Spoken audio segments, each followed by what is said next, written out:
Viewers, আসসালামু আলাইকুম। আমি ডক্টর আহমেদ নাজমুল আনাম, শিশু কিশোর নবজাতক এবং শিশু বিশেষজ্ঞ, শিশু হৃদরোগ বিশেষজ্ঞ। আপনাদের সবাইকে স্বাগতম জানাচ্ছি চলতি পথের আজকে যে 14তম যে সিকোয়েন্স বা পর্ব তাতে।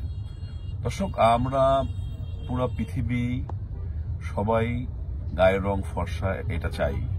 আসলে এই কালো সাদা এগুলো তো আসলে কোনো পার্থক্য নাই।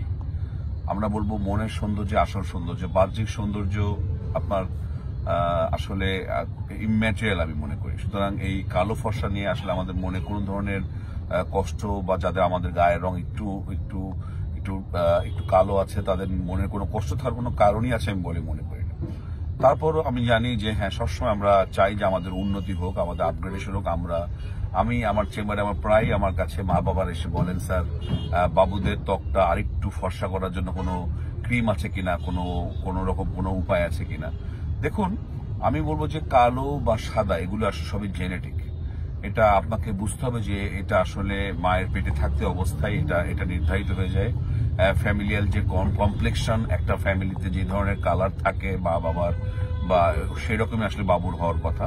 তবে হ্যাঁ, আপনি আপনার ত্বক ফর্সা না করতে পারলো বা আপনার বাবুর ত্বক ফর্সা না করতে পারলো, এটাকে যত্ন করে আপনি কিছুটা আপগ্রেড তো অবশ্যই আপনি করতে পারেন।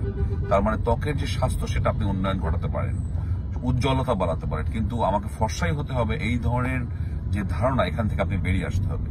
এবং অবশ্যই আপনার বাবুর উপর আপনি এটা চাপাবেন না, তাহলে তার ভিতরে ছোট বয়সে তার একটা মনোকষ্টের কারণ হয়ে দাঁড়াবে।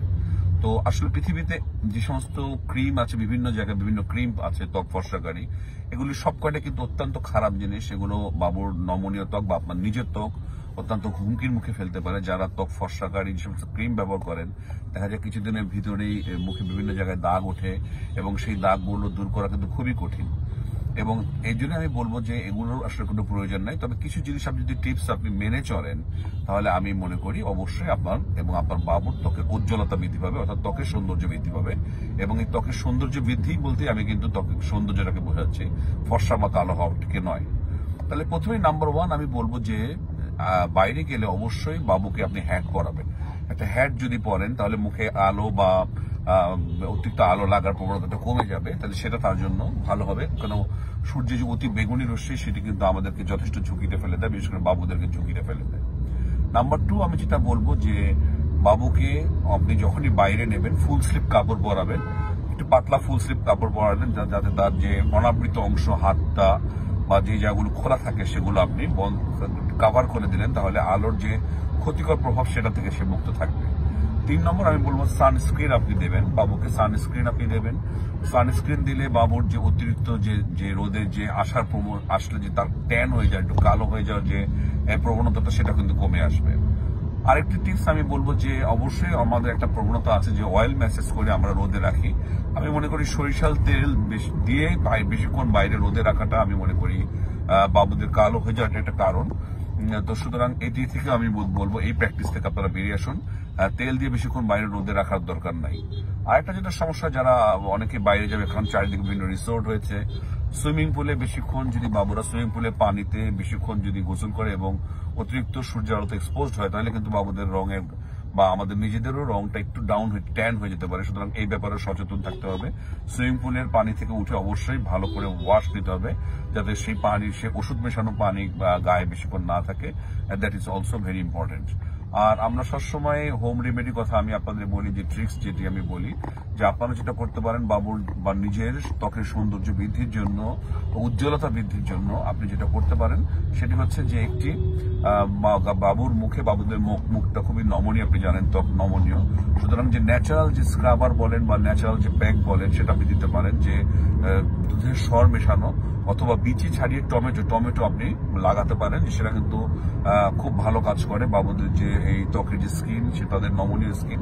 তাহলে একটু আপনি দুধের স্বর লাগাতে পারেন আপনি বা আপনার বাবুকে, এবং টমেটো বিচি ছাড়িয়ে টমেটোটা আপনি লাগাতে পারেন, সেটা বেটে হোক বা যেভাবে হোক আপনি লাগাতে পারেন, তাহলে বাবুর ত্বকের গ্লো কিন্তু বৃদ্ধি পাবে। সুতরাং অন্য কোনো ক্রিম লাগানোর কোনো সুযোগ আপনার নাই। আর আমি সবসময় বলবো দর্শক যে প্রচুর পানি খাওয়া, আমাদের ত্বকের হাইড্রেশন মেনটেনের জন্য পানি খুবই জরুরি। সুতরাং বাবুকে পানি খাওয়ানোর যে হ্যাবিট সেটা আপনারা তৈরি করে দিন, তাহলে দেখবেন যে বাবুর স্কিনটা ভালো থাকছে। তো তো দর্শক, আমি মনে করছি যে আসলে বিভিন্ন রকম স্ক্রাবার বাইরে পাওয়া যায়। আমাদের যেটা আমার কাছে প্রায় মারা বলেন যে স্যার আমার বাবু তো জন্মের সময় কি সুন্দর ফর্সা হয়েছিল, কিন্তু আস্তে আস্তে দেখেন আমার বাবু কালো হয়ে যাচ্ছে, গায়ের রংটা কমে যাচ্ছে। তাহলে আসলে এটা কিন্তু কোনো সমস্যা নয়। এই পৃথিবীতে সে যখন এসছে বিভিন্ন রকম ধুলা বালি ময়লা সূর্যের আলো বিভিন্ন কিছু পরে জন্মের পরে আস্তে আস্তে বাবুদের কিন্তু ত্বকটা একটু কালো হয়ে যেতে থাকে, কিন্তু এরপর এটা কিন্তু আবার সে তার রংটা কিন্তু সে আবার ফেরত পাবে যদি আপনি কিছু এই আমি যেগুলো বললাম টিপস এগুলো ফলো করেন। আর সবসময় আমি বলবো যে বাবুকে আপনারা অন্য কোনো অযাচিত কোনো ক্রিম এগুলো আপনি ইউজ করবেন না। আমি যেগুলো বললাম সেগুলো টিপস যদি আপনি ফলো করতে পারেন তাহলে আমি মনে করছি ত্বকের গ্লোটা বাড়বে, উজ্জ্বলতা বাড়বে, কিন্তু ত্বকে ফর্সা করার কোনো প্রয়োজন আছে বলে আমি মনে করি না, বা এই ধরনের প্রতিযোগিতা আপনার নামারও দরকার নেই। তো দর্শক, আমি বলবো যে আসলে মনের সৌন্দর্য আসল সৌন্দর্য, বাহ্যিক সৌন্দর্য ইজ ইম্যাটেরিয়াল। আমি আবারও মনে করে দিচ্ছি, আপনার বাবুকে এই জিনিসটাই শেখাবেন, তাকে অসুস্থ প্রতিযোগিতা থেকে বের হয়ে আসতে বলবেন। আজ এই পর্যন্তই, পরবর্তী নতুন কোনো টপিক নিয়ে আবার হাজির হবো, সে বরাবরের মতোই। আল্লাহ হাফেজ।